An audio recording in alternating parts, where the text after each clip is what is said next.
दोस्तों, श्वसन तंत्र के बारे में लास्ट लेक्चर में हमने जानकारी ली, रुधिर के बारे में जानकारी ली। अब इससे एक स्टेप थोड़ा आगे चलते हैं। हमारे शरीर में रुधिर को वहन करने के लिए जो नली होती है उसके बारे में जानकारी हासिल करते हैं।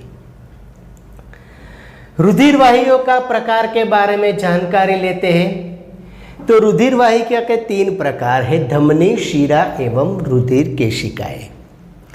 धमनी और शिरा में ज़्यादातर अंतर एग्जाम में बार बार आता है, तो हमने अंतर के स्वरूप में दोनों मुद्दे यहाँ पर लिख दिए हैं। देख लो आप जरा।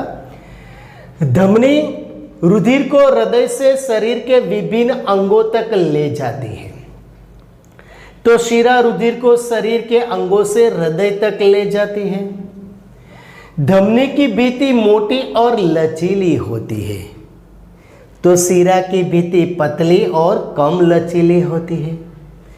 धमनी में हमेशा उच्च दबाव से रुधिर बहता है और शिरा में निम्न दाब से रुधिर बहता है। धमनी में ऑक्सीजन युक्त शुद्ध रुधिर का बहाव होता है और शिरा में कार्बन डाइऑक्साइड युक्त अशुद्ध रुधिर बहता है। शिरा में एक धमनी में वाल्व नहीं होते, जो कि शिरा में एक ही दिशा में रुधिर को प्रवाहित करने के लिए थोड़ी थोड़ी जगह पर वाल्व होते हैं, ताकि शिरा में से रुधिर का बहाव एक ही दिशा में हो सके, वापिस ना आए। ऐसी रचना शिरा में होती है। कोशिकाएं अंग तथा ऊतक तक पहुंचकर धमनी छोटी वाहिका बनाती है, जिसे कोशिका कहते हैं। कोशिका की भित्ति एक कोशिकीय मोटी होती है, यानी कि कोशिका की दीवार जो होती है एक ही कोशिका के स्तर के बनी होती है, यानी एकदम पतली होती है। इसलिए उसमें छोटे छोटे छिद्र रह जाते हैं, जिसकी वजह से रुधिर जब बहता है कोशिका में से, तो उनमें से रुधिर में से कुछ द्रव बाहर निकल आते हैं, जो लसिका बना देते हैं। आगे आता है, कोशिका भित्ति एक कोशिकीय मोटी होती है और रुधिर एवं आसपास की कोशिका के मध्य पदार्थ का विनिमय यानी कि आदान प्रदान करती है। कोशिका जब आपस में मिलती है तो आपस में मिलकर शिराएं बना देती हैं। अब आगे जरा देखते हैं कि घायल होने पर रक्तस्राव कैसे बंद हो जाता है। तो जब हम घायल होते हैं, यानी कि कहीं पर हमें कुछ चोट लगती है, तो वहां से सबसे पहले खून बाहर निकल आता है।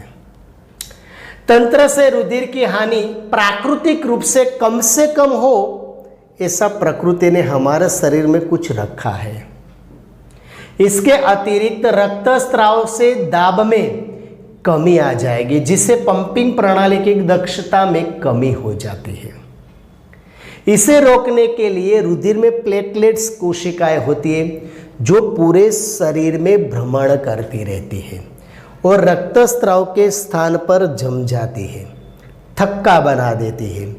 और जहाँ पर हमें चोट लगी है वहाँ पर प्लेटलेट्स की कोशिकाएं क्या करती है, थप्पा लगा देती है और थक्का बनाकर वहाँ का मार्ग बंद कर देती है, ताकि ज़्यादा खून बह न जाए। वरना ज़्यादा खून बह जाए तो शायद इंसान की मृत्यु होने की भी संभावना हो सकती है कि नहीं। अब लसिका, हमारे शरीर में प्रथम प्रकार का द्रव रुधिर हुआ, आगे देखा। दूसरे प्रकार का द्रव लसिका हुआ, अब देखेंगे। हालांकि लसिका रुधिर में से ही निकलती है।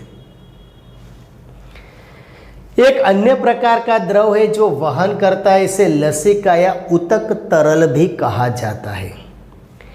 कोशिका की भित्ति में उपस्थित छिद्र, तो हमने देखा कि कोशिका की जो भित्ति होती है ना, एक कोशीय मोटी होती है, यानी पतली होती है, उसमें छोटे छोटे छिद्र होते हैं, इसलिए रुधिर में से कुछ द्रव बाहर निकल आते हैं।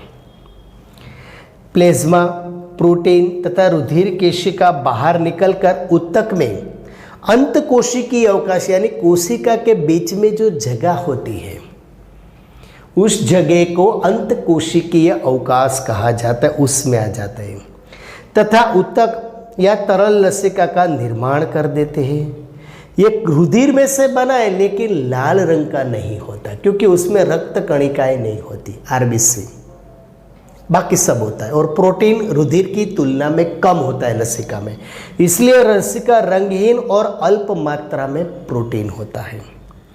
लसिका अंतकोशीय अवकाश से लसिका केशिकाओं में चला जाता है जो आपस में मिलकर बड़ी लसिका वाहिका बनाती है और अंत में शिरा में घुल जाती है। पचा हुआ तथा क्षुद्रांत्र द्वारा अवशोषित वसा का वहन भी लसिका द्वारा होता है। ये सब काम करके, यानी कि देखो सीधे रूप से बता देता हूं कि कोशिका की एक कोशीय भित्ति के छिद्र में से कुछ द्रव रुधिर में से बाहर निकल आया, रंगहीन, कम प्रोटीन वाला, बिना रक्त कण वाला, वो लसिका। लसिका कोशिका के संपर्क में होती है, कोशिका को आवश्यक पदार्थ देती है और अनावश्यक पदार्थ लेती है। इतना काम करके लसिका फिर लसिका वाहिका से खून में वापस आ जाता है। इतना मस्त काम हमारे शरीर में लसिका करेगी। ठीक है, पादप में जल का परिवहन कैसे होता है देखते हैं। जाइलम उत्तक में, जाइलम उत्तक यानी पादप में पानी का वहन के लिए जवाबदार उत्तक, जिसे जाइलम कहा जाता है, और खुराक के वहन के लिए फेलोएम आगे आएगा।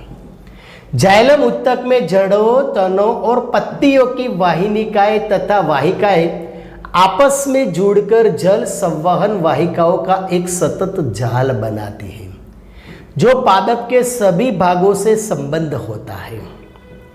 जड़ों की कोशिकाएं जब जमीन में होती है तब मृदा के संपर्क में है, वे सक्रिय रूप से भूमि में से आयन को शोषित कर लेती हैं। अब मिट्टी के कणों में आयन कम हो गए और पादपों की जड़ों में आयन की मात्रा बढ़ गई, यानी आयन, यानी कि मिट्टी के कण और जड़ के बीच आयन की सांद्रता का डिफरेंस पैदा होता है। यह जड़ और मृदा के मध्य आयन की सांद्रता में एक अंतर उत्पन्न करता है, जिसकी समाप्ति के लिए मृदा में से जल जड़ में दाखिल होता है। अब भूमि में से, यानी कि मिट्टी में से जल कहाँ आ गया? जड़ों में। अब जड़ों से उसको पत्ती तक पहुंचाने की बात रही।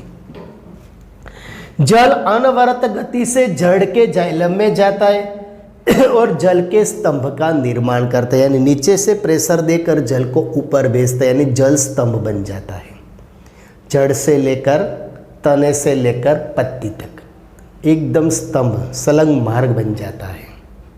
ठीक है, पादपों की ज्यादा ऊंचाई होती है तो अब छोटे छोटे पौधे होते हैं तो जड़ पानी खींचकर दबाव डालकर पत्ती तक फेंक देती है, लेकिन बड़ी सी पादप हो तो क्या करें?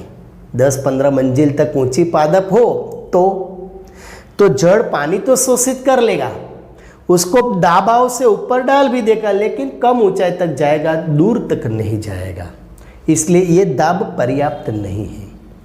पादप जाइलम द्वारा अपने सबसे ऊंचाई के बिंदु तक पहुंचाने के लिए ये अन्य कोई युक्ति करता है, यानी कि कुछ अलग विधि करनी पड़ेगी, जिसके बारे में आगे वाले लेक्चर में देखेंगे। फिर से एक बार कहता हूँ, होमवर्क करना है और हमें व्हाट्सअप करना है ताकि उसका आपको मार्क्स मिलेगा, बाकी आपकी इच्छा। ठीक है, थैंक यू। स्क्रीनशॉट ले लीजिए।